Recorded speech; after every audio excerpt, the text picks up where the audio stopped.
Good afternoon. Why?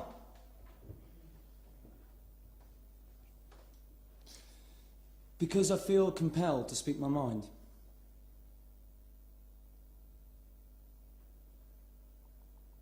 So before anyone writes any review of this occasion or jumps to any conclusions, I ask them to hear me out from beginning to end of this talk.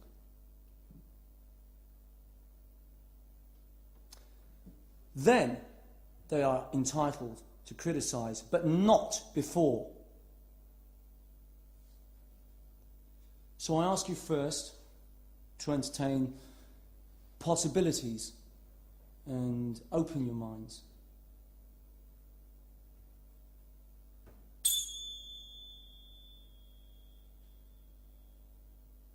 The man of truth is beyond good and evil.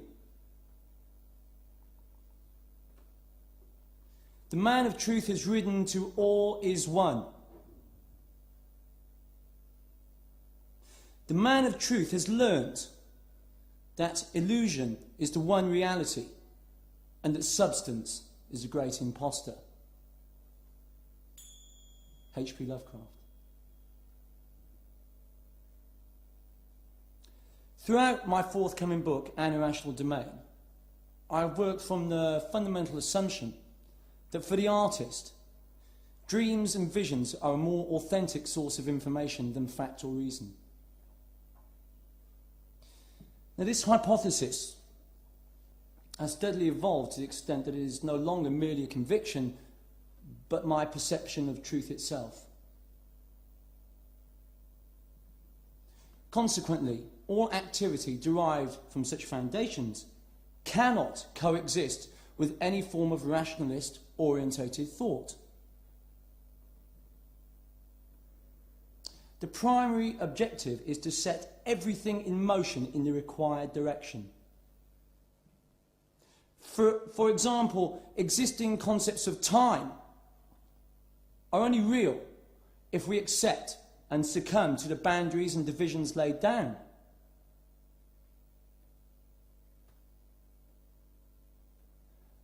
I'm simply pointing out that we do, of course, have the option to ritually smash the clock up, along with its corresponding restrictions, and transform, extend, increase, or decrease such boundaries, enabling us to achieve a greater freedom by changing our perspective of truth and reason.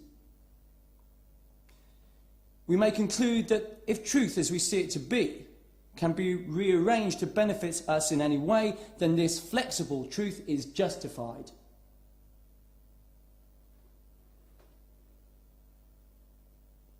The same would apply in the eradication of supposed historic fact. Now, in accepting the endless possibilities of the irrational domain, we can evoke a chosen picture of the past to influence the present and future.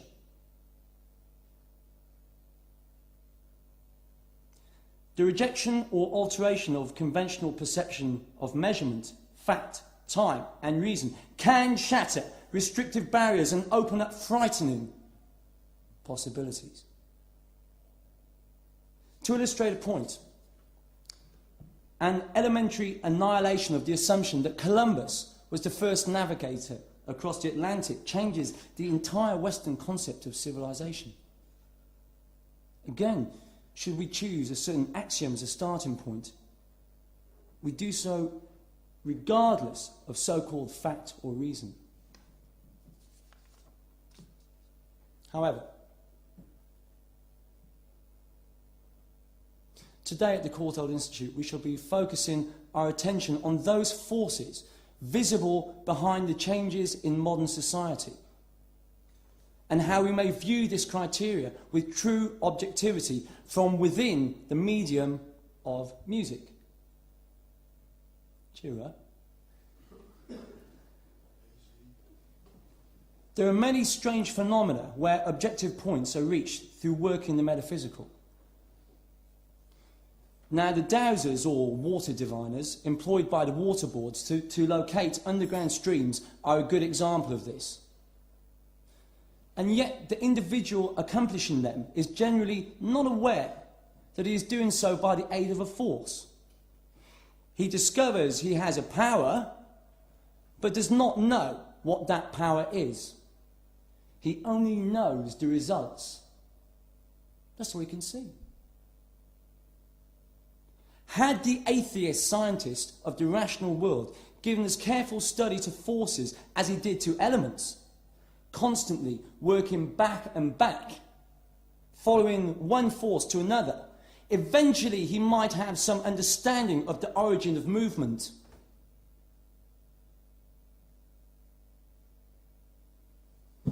At this moment in time, our scientific rationale tells us that the blood in our body is pumped round by our heart. But what makes it tick? He doesn't know. Similarly, if we look at the rapidly transforming world of atomic power and super technology on its exterior, we begin to wonder about the nature of force from which the ripples of momentum originated. And I think we can all agree that there is something decidedly unhealthy about our current mode of existence.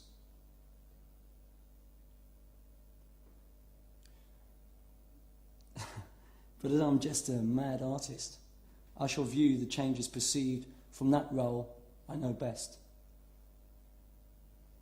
If you would focus your oral faculties on the sound. 1 minute. And I'll go back in time.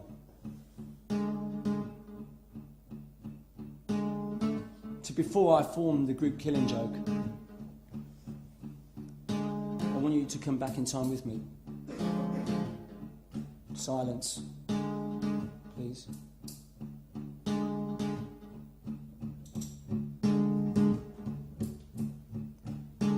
I can remember first discussing the virtues of bombarding the individual with disturbing aspects of modern-day reality on stage with Paul Ferguson, prior to the formation of Killing Joke. It was indeed refreshing to find someone else who saw the entirety of creative function as something other than a pleasure principle.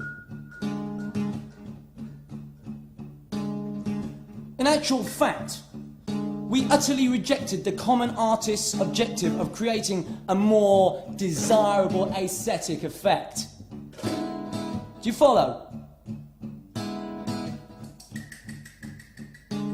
We firmly believe that by employing a reversal of this process, true progress could commence. Now, this was far from a contemporary ploy, but a utilisation resembling a healing therapy of antiquity. Now let me explain. The fundamentals of such performance are clearly rooted in the venerable healing magic of the ancients.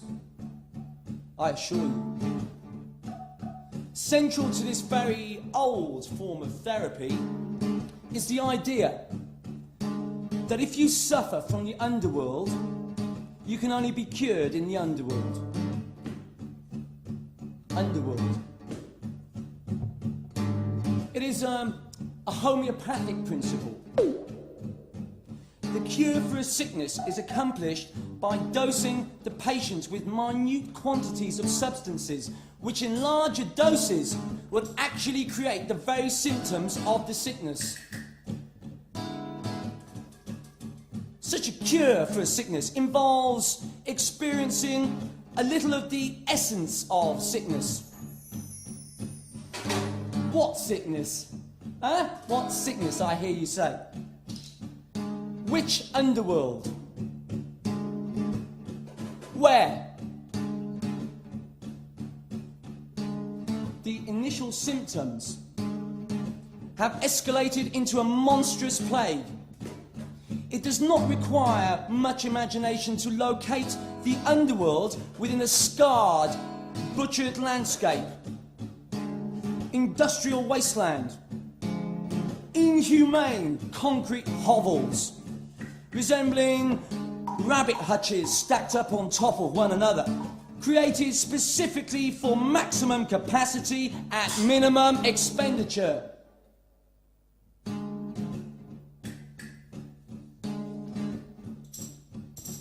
Grotesque Judeo-Christian compassion, exposed in its truest form, directly reflected in the environment.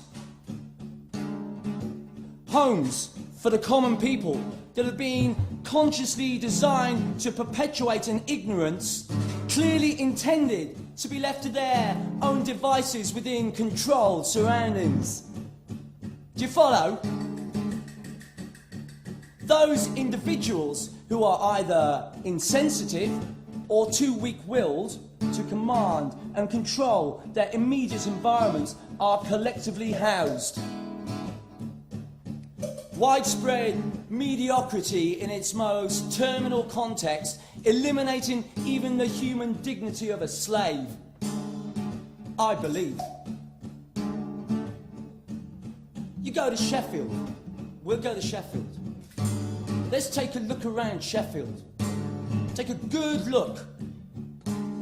Drained, soulless, young men and women, drastically alienated from the natural order, overcompensating in puerile fantasy, debauchery games and various trivia, encouraged by consumerism. That which remains of the instinct unconsciously anticipates the absolute horror of mass annihilation. Vast and impersonal. Envisaging themselves so disgustingly humiliated by their own vulnerability, powerless to react on any defensive or significant basis.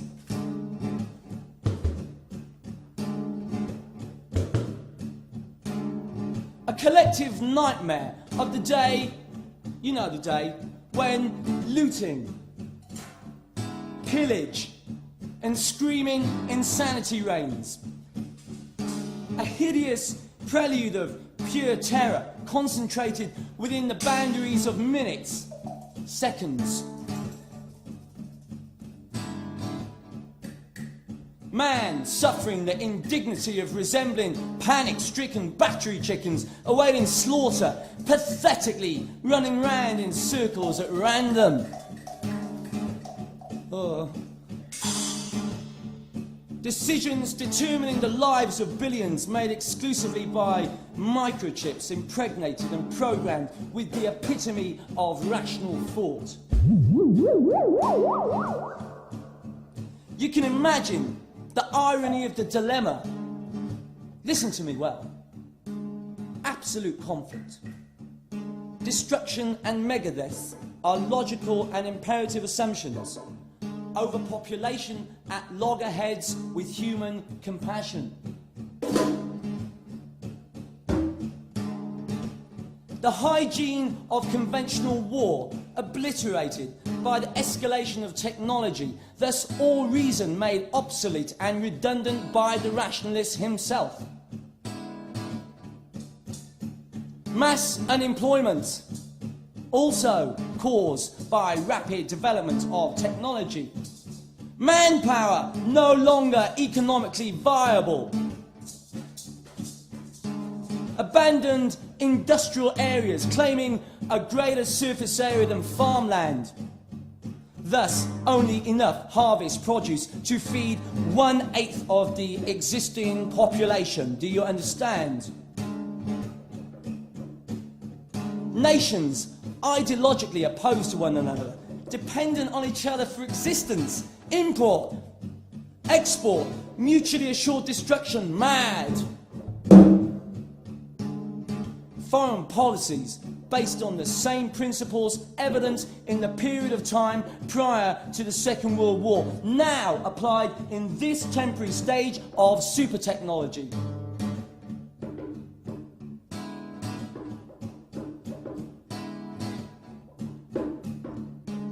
No, I think we'll both agree. I think we'll all agree that such extreme pressures of the decade seem to almost transform human awareness into a curse. Yet, we still find perspective within the primal performance that embodies such extremities, or should I say, sicknesses.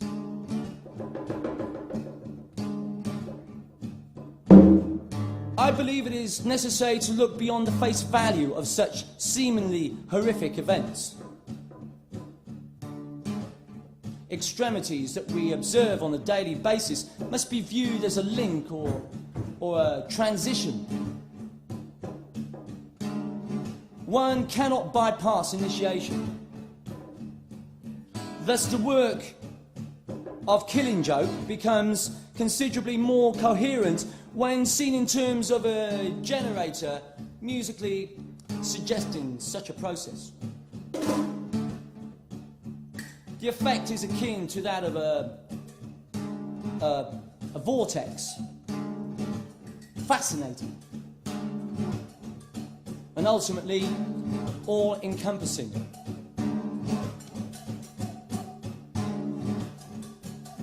Now I tell you, the penultimate objective of recent work has been to actually identify the precise forces behind such global trends and movements and incorporate them within the form and foundation of our music. In order to explain these forces with some degree of accuracy, it is necessary to expound on the origin and nature of these particular forces. The following excerpt is taken from a Cincinnati Journal of Ceremonial Magic, and I quote: "In the macrocosm, these forces are the elder gods. In the microcosm, they are the forgotten ones, constituting the dark aspects of the anti-universe and the human unconscious, respectively. Admittedly, there is certain danger inherent in contacting them, but there is sure disaster in neglecting to do so. The elder gods, let me explain, the elder gods dwell in the spaces between positive manifestation. That is, they exist between the possibility universes or in the interdimensional angles that separate our evolutionary time stream from the next. It's not so complicated.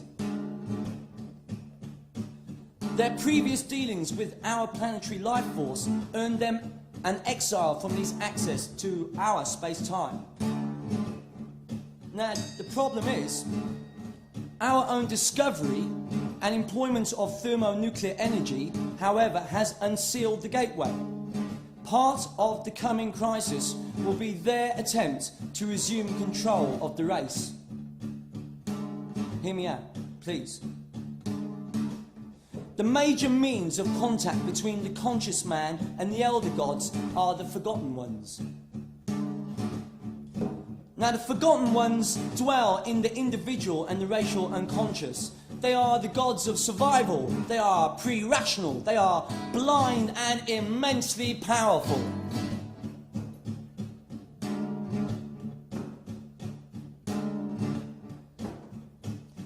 Their force manifests in man as hunger, the sex urge, the fight or flight adrenaline reaction, and the tribal cohesion factor.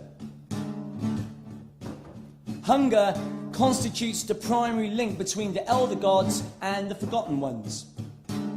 The search for nourishment antedates the desire for mating. Even the asexual amoeba must eat to survive. The process consists of the intake and assimilation of energy, either directly, as in vegetable photosynthesis, or indirectly by consuming energy-storing matter. The forgotten ones seek both matter and energy, particularly in substances that consist of both modes. blood, mediumistic ectoplasm, the alchemical elixir. Now, this type of substance is used to attract the forgotten ones into manifestation. Dare we entertain it? To effectively counter a planetary invasion by the elder gods, the forgotten ones must be summoned to consciousness. In the process, the individual's demons will be released and must be reabsorbed. The forgotten ones must be comprehended and absorbed, and the link that exists between them and the elder gods must be obtained and controlled by the will of the magician. The forgotten ones have been left to work and function in the lower levels of sentience, gathering power and accumulating explosive potential under pressure. Now, it is in the controlled release of these gods that the consciousness will be propelled beyond its present state and achieve the next and necessary condition of Gestalt consciousness, I believe. Having achieved the Gestalt, the magician will be in contact with the race consciousness that spans history and planetary geography. This entity of planet Man is the only human mode capable of enforcing the edict of exile upon the elder gods.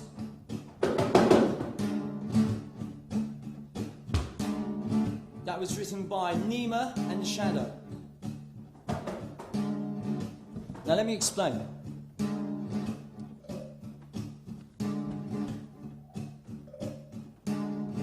As an artist, one's whole life is dedicated to an unending series of contrasts. As one matures through the years, he becomes increasingly aware of the necessity of maintaining balance and polarity.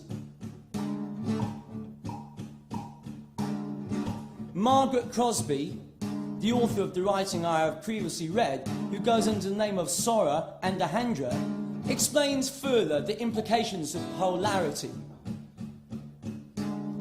The forgotten ones are your sources of personal magical power. The higher you reach to the gods of light, the lower you must plunge to the gods of darkness. And, furthermore, to ignore their presence is to guarantee their eventual dominion over your will. Kenneth Grant, the author of Outside the Circles of Time, adds, "The forgotten ones are the forces which the Christians declared satanic, and which by suppression have now grown to formidable dimensions, threatening imminent disaster for humanity."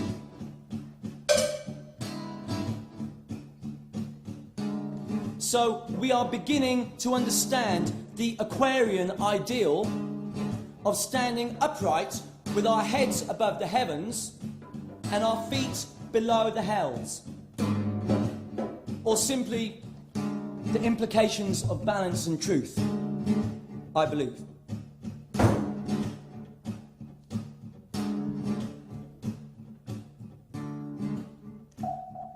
Our current means of embodying the specific forces within our music has developed from this point. For example, in a recent experiment, I wish to convey an extra-dimensional experience encountered within a ritual invocation of a particular primal entity that I believe to be latent in the Middle East region at this moment. Yes, it's abstract. Now, to do this, I chose to instigate a time change completely unrelated to the rest of the music. for I perceive the particular entity as being in between the space-time continuum.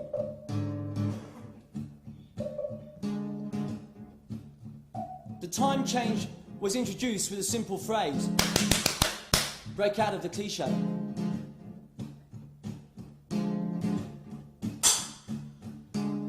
For anyone interested in the time signature was 1312.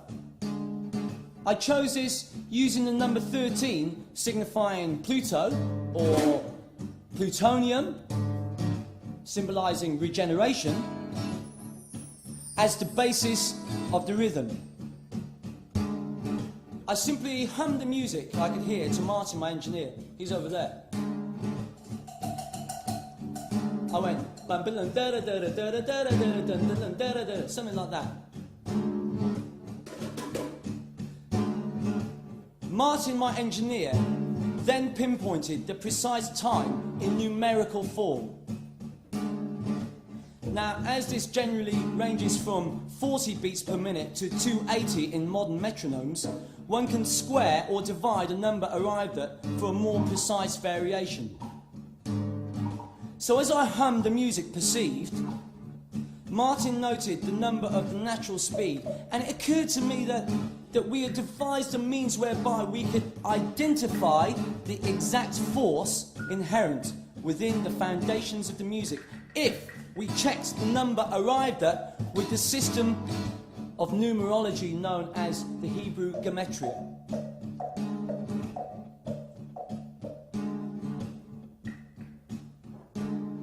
Now, as I had insane but fervent convictions that the force I had encountered was active in the region of the Gulf in the Middle East, I was astounded to learn that the number of the natural speed was 103, which ironically is that of the Prophet.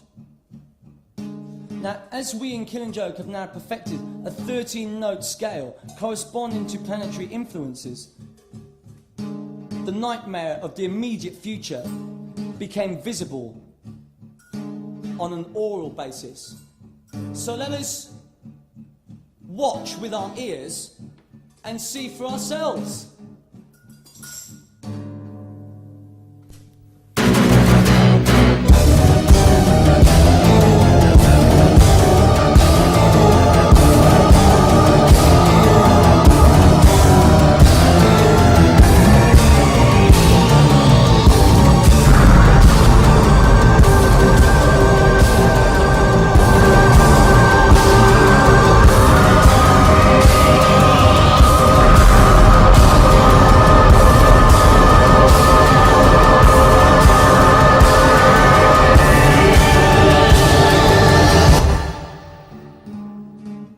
So how do we explain the prevailing trend towards self-destruction in civilizations of both the East and West?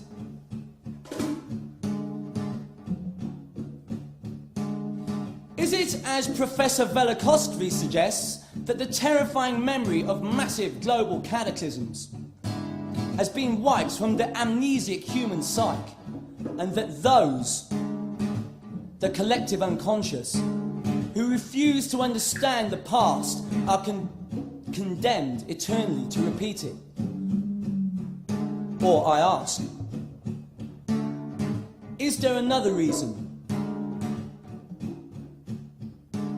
I feel that the true answer is far simpler than Professor Velikovsky suggests.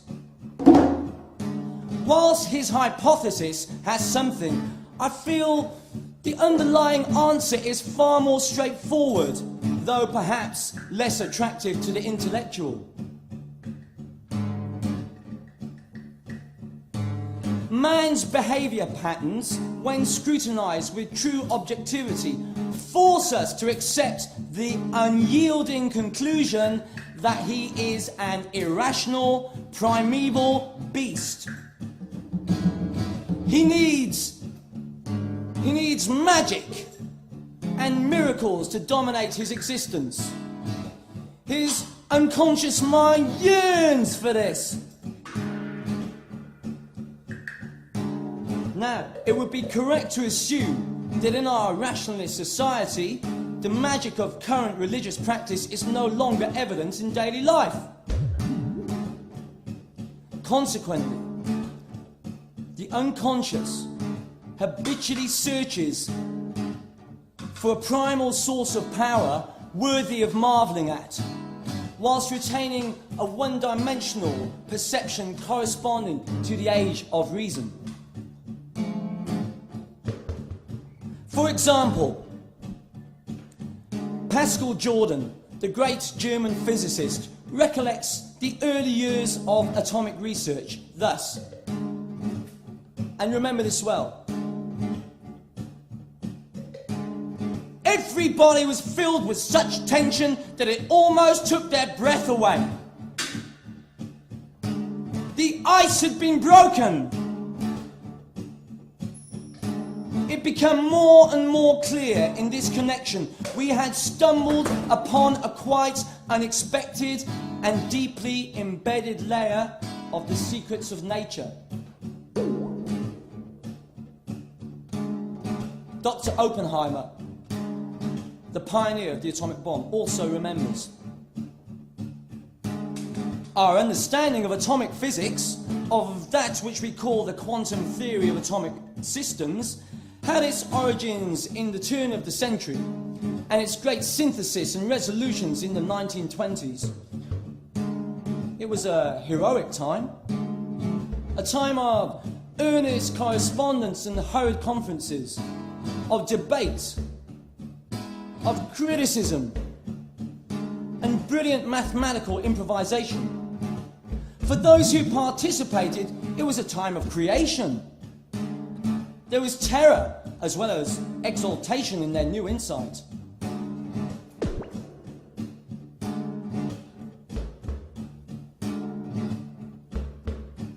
Now, from these two excerpts, we can deduce that there was great excitement about the discoveries taking place.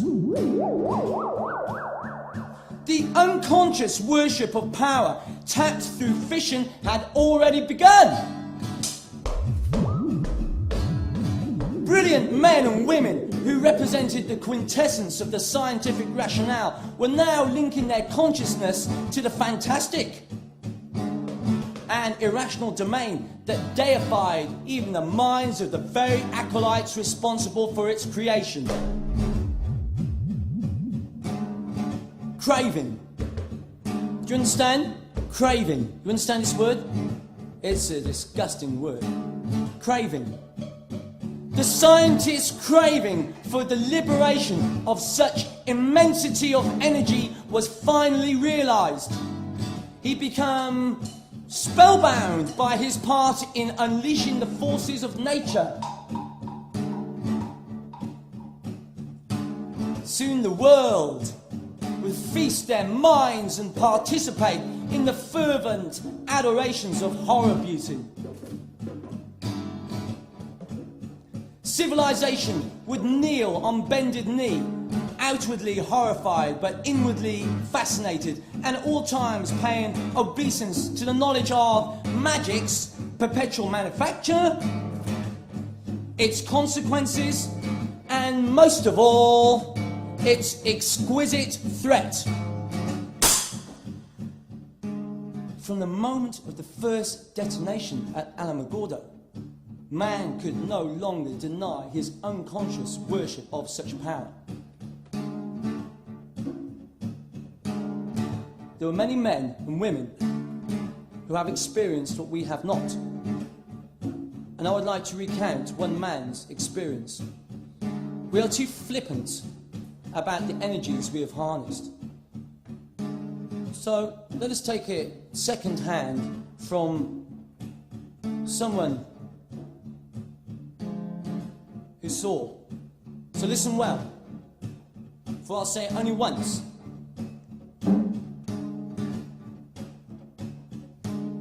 The whole country was lighted by a searing light with an intensity many times that of the midday sun.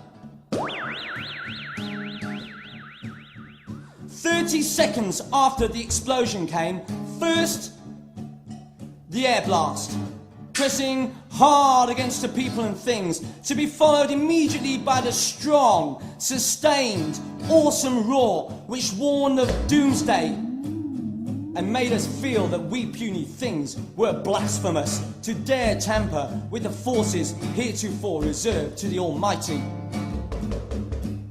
Words are inadequate tools for the job of acquainting those not present with the physical, mental and psychological effects. It had to be witnessed to be realised.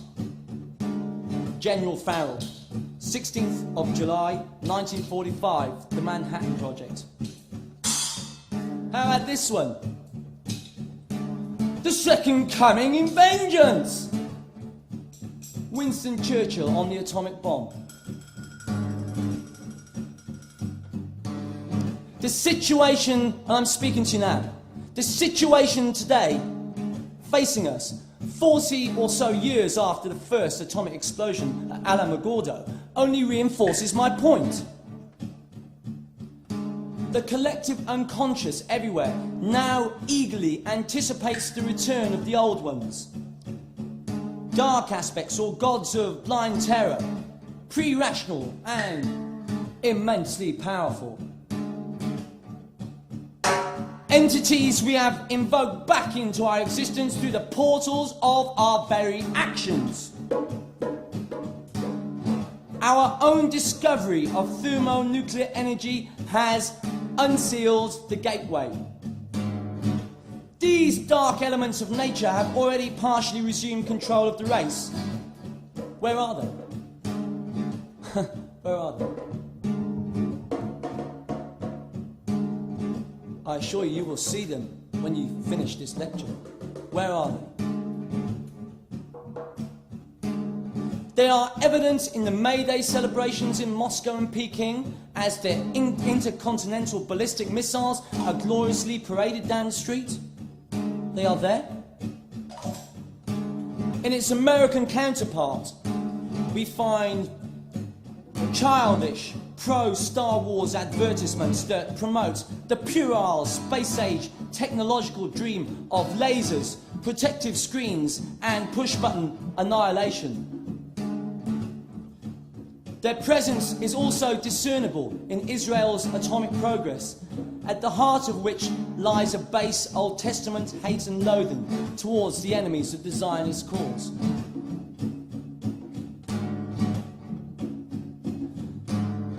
But most of all, they are visible in the governing bodies of the White House, whose policies and politics are determined, to be precise, are determined by a consummationist interpretation of St. John's testimony of the apocalypse.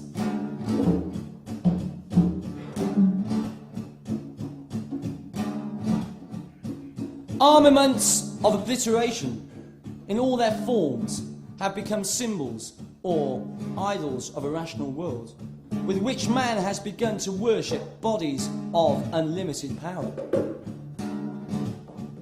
The confusion and hypocrisy that surrounds the potential employment of these weapons only broadens the irrationality of the human psyche. For it should be known, it should be noted that the image of the enemy remains unalterable. Did you hear me? Banners of the free West are piously flown, under which crusades against, and I quote Mr. Ronald Reagan, godless monsters of an evil empire are undertaken. Similarly, any attempt at imperialist intervention will be met with a, quote, Mr. Gorbachev, a glorious and crushing strike. A glorious and crushing strike. The seeds of natural regeneration have begun to germinate visibly in the feverish pitch of human activity within the various superpowers as they prepare for the climax of their existence. You know, astonishingly enough, however, in the midst of all this madness, all still claim to be operating in the name of freedom. Now, whether this is collective or individual is irrelevant. Somewhere there is truth in their assumptions, for they are most certainly moving towards the liberation of one kind, although I suspect it is probably far removed from the written political and ideological creeds. Should civilization suddenly bear a collective awareness of the unconscious mind, then I have no doubt that it would be uniquely horrified at the kind of liberation it has actually initiated. The prevailing idealism at this moment in time is most definitely unconscious as opposed to conscious. This for me is possibly the most unacceptable aspect of it all. The reluctance of humanity to face the state of its collective unconscious has been made apparent at two specific times in the last 8 years of my career with Killing Joke.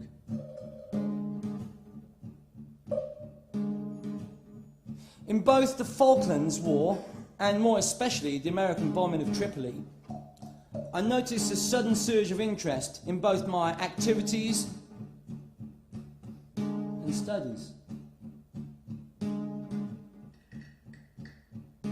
People were ringing me up night and day. It appeared to me, you know what I thought? It appeared to me as though Red Alert was the unification point of humanity.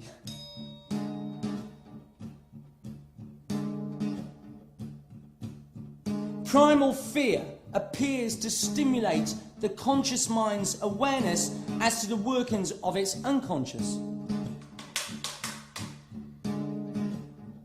The rational mind at this point becomes confused at its discoveries which resemble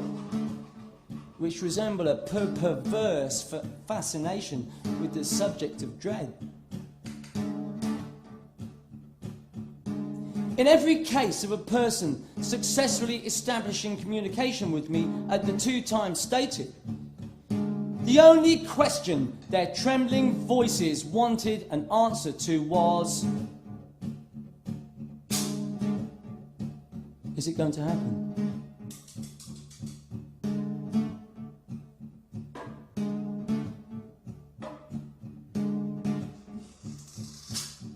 The adrenaline induced by fear manifests the focal point of worship in the conscious mind. Naturally, as soon as the assault on the conscious mind from the external world subsides, the link with the unconscious is broken, and in the case of Tripoli, the entities or primal thought forms that exist there return to being superficially dormant.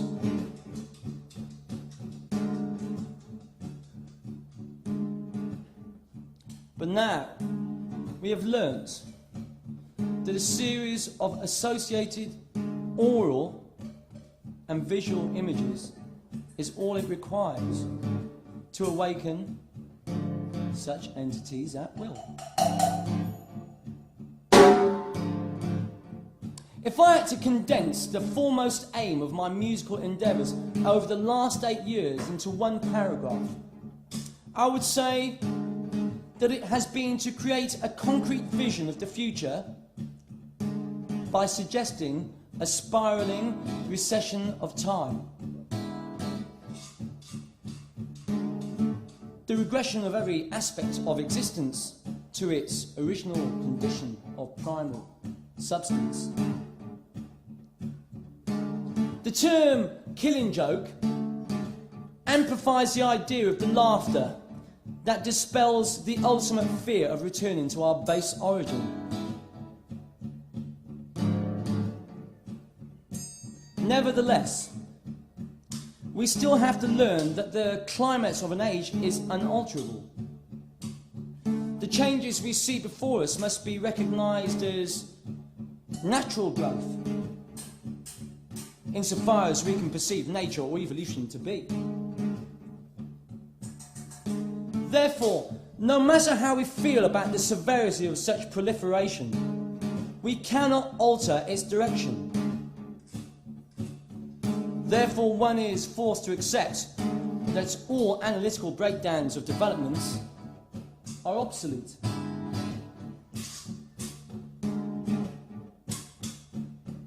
Have a look at it.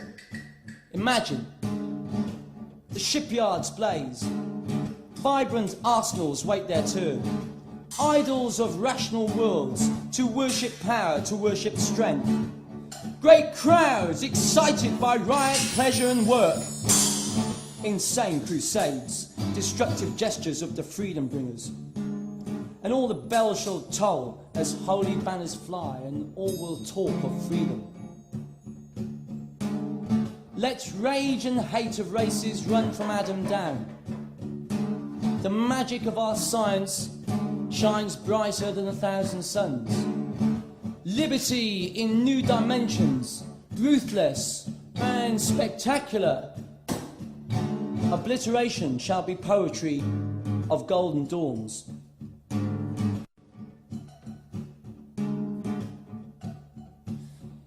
It can be seen at this stage that all my conclusions are formulated on the premise that rationalism ultimately destroys itself through its own irrationality.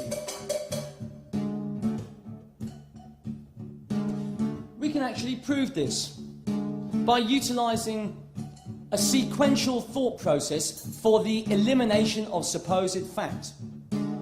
Now, I term this systemised regression for convenience sake. So, let us all in the Courtauld Institute go into the future. And we shall go into the future by using reason. A. History proves that war is an integral part of human existence. B. The intellect neither alters nor detracts from the fact that man is an aggressive and predatory beast. C. The application of both intellect and science is therefore inevitably employed for the purposes of tribal dominance. D. The continual perfection and development of C, which is the application of both intellect and science, the perfection and development of this through time, for example, the Industrial Revolution, rapidly evolving research, etc., government funded, invariably culminates in super weapons of total annihilation. The opposing bodies of governments that license such production become aware of the catastrophic implications of these instruments. Mutually assured destruction, MAD. And subsequently justify their deployment on the basis of deterrence. Now, at this moment in time, we are precisely at E.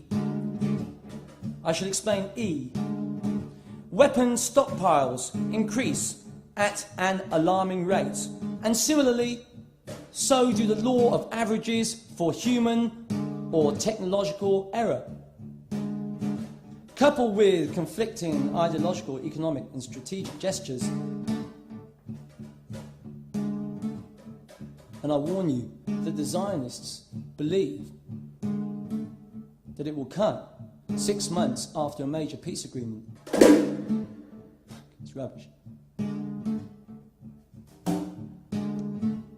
So weapons stockpiles increase at an alarming rate, and similarly so do the law of averages for human or technological error, coupled with conflicting ideological, economic and strategic gestures, the logical result of which would be F. An eventual thermonuclear exchange, destroying approximately 93% of the global population. Now, statistics assimilate that total extinction is still highly unlikely. So, the surviving 7% will be distributed between 1. Government fallout shelters containing sophisticated ecosystems, and 2. Small islands of people scattered across the underpopulated regions of the Southern Hemisphere. Now G, these two modes of existence both rapidly transformed from their former condition by being psychologically and physically exposed to extreme changes. Logical.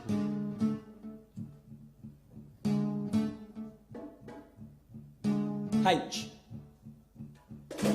The former group 1, being subjugated to a confined subterranean existence in a regimental fashion necessary for its own maintenance, it is logical to conclude that with restricted natural resources taken into consideration, barbarianism, cannibalism, and separate factions would occur over an extended period of time.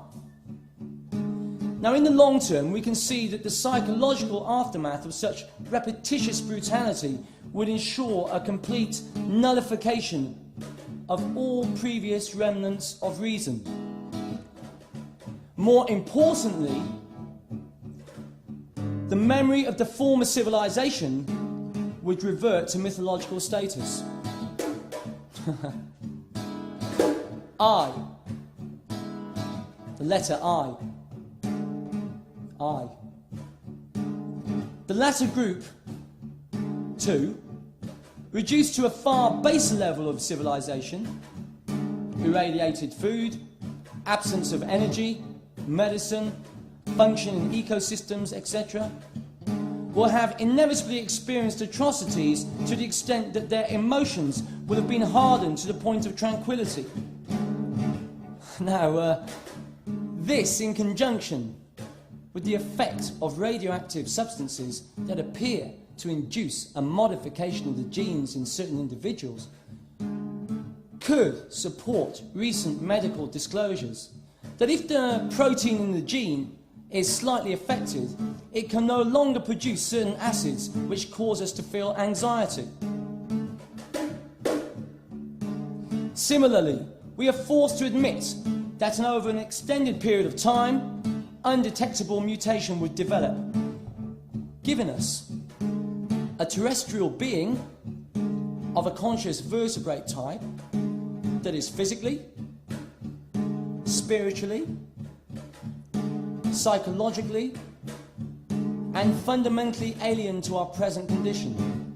Again, the memory of the former civilization, which is the one you and I are sitting in now, would revert to mythological or legendary status. I haven't finished. Letter J for joke. In both cases, the creation of a new humanity occurs at the diminishing point of the age of reason. In both cases, though more significantly in the latter, man reaches a state that epitomizes freedom in its most objective context. In both cases, the memory of the former civilization reverts to legendary status.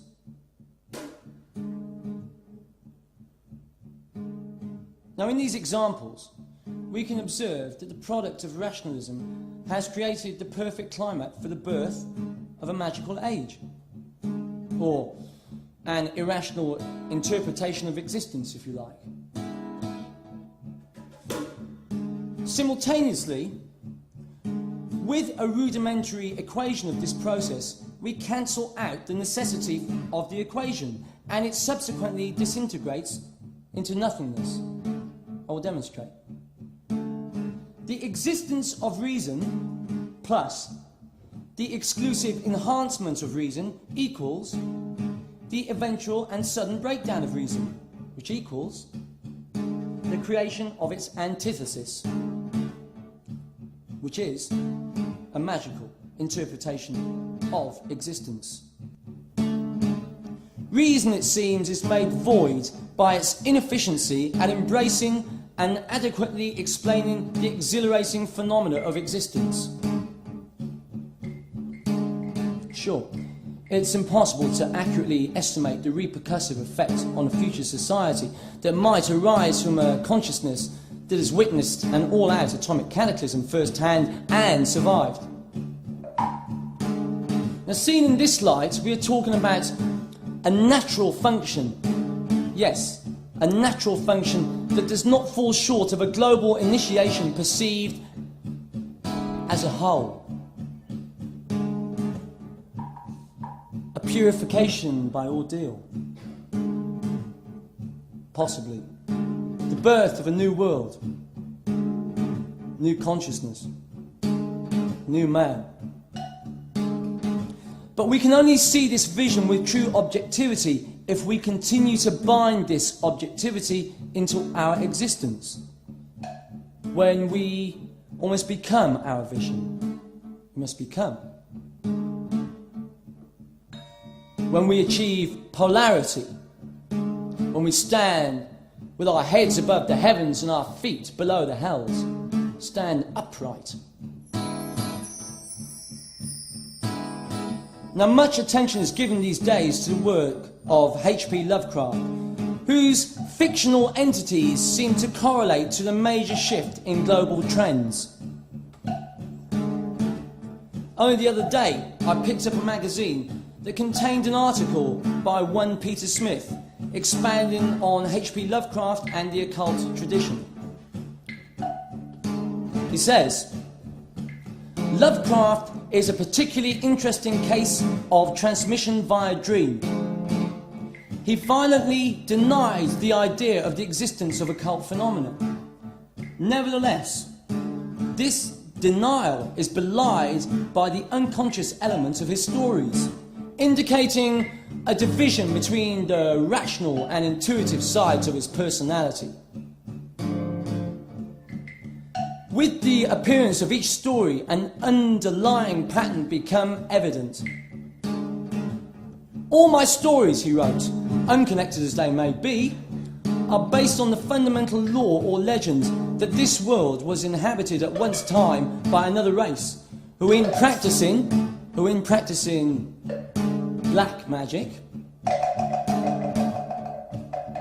lost their foothold and were expelled, yet live on the outside, ever ready to take possession of this earth again. Now, this is the central theme of The Call of Cthulhu, written in 1926. 1926. That must be about, 12 years before, 12 years after The Aeon of Horus, which happened around the year 1904. I am to understand. Correct me if I'm wrong. Don't bother. The subject of the story is the idea that at certain times, when the stars assume their correct positions, these dark powers can influence sensitive individuals, giving them visions of the great old ones, or if they resist, driving them insane.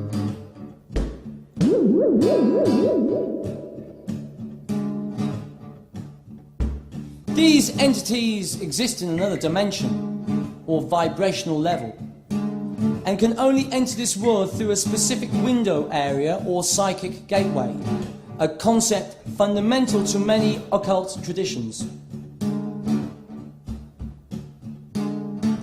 Lovecraft describes the world after the return of the old ones. Mankind would become free and wild, beyond good and evil, with laws and morals thrown aside, and all men shouting and killing and revelling in joy.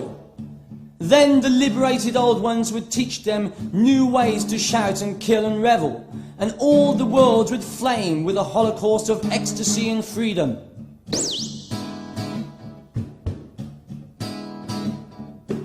There is a marked similarity in this passage to the teachings of many secret societies, including the Assassins, the Gnostics, and the Templars, but in particular to the law of Thelema as expressed by Lovecraft's contemporary, the very dubious character Aleister Crowley. Very dubious character. The main distinction between them, that is Lovecraft and Crowley, is a moral one. Whereas Lovecraft regarded these ancient gods as essentially evil in nature, Crowley saw their return as being in full accord with the progression of aeons, which means it is, and it is to be. Just because I don't like thermonuclear power does not mean that it is going to go away. Evidence shows the opposite. Just because I find these forces repugnant does not mean to say I will not come into contact with them. So my opinion, where do I stand upon this moral and ethical dilemma? The first thought that comes to my mind is my beautiful little daughter, who I love very much. Somewhere I tend to agree with H.P. Lovecraft. I mean, I find these entities, or should I say, these changes, repugnant. I am, in the end, a romanticist. I still dream of the Cotswold Hills as I remember them in my childhood. The wildlife, the exquisite beauty of the countryside on a hot English summer's day. But there is also something I cannot dismiss about Crowley's assumption that the return of these ancient forces are in accord with the progression of aeons, or the scheme of the universe, if you like. And yes, I believe somewhere we have a moral and ethical responsibility to polarize or stabilize these forces with balance and truth.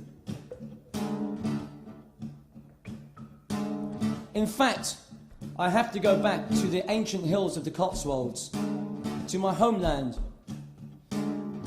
and to the religion which nourished me. 8 words do the witch's creed fulfill: harm none, and do what you will.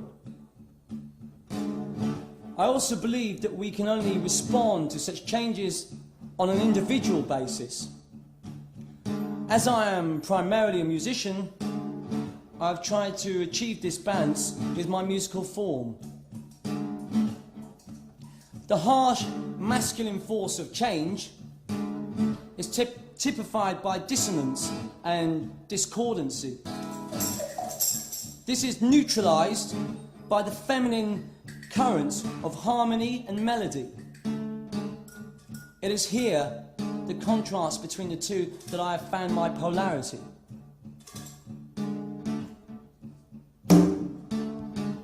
Now, I hear that 1 or 2 of you have travelled a very long distance to this talk, and I wanted it to be a non-profit occasion.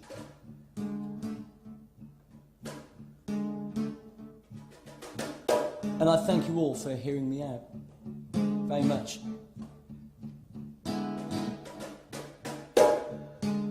Now, as far as our future plans are concerned, everything is tied up in our forthcoming album, Outside the Gate.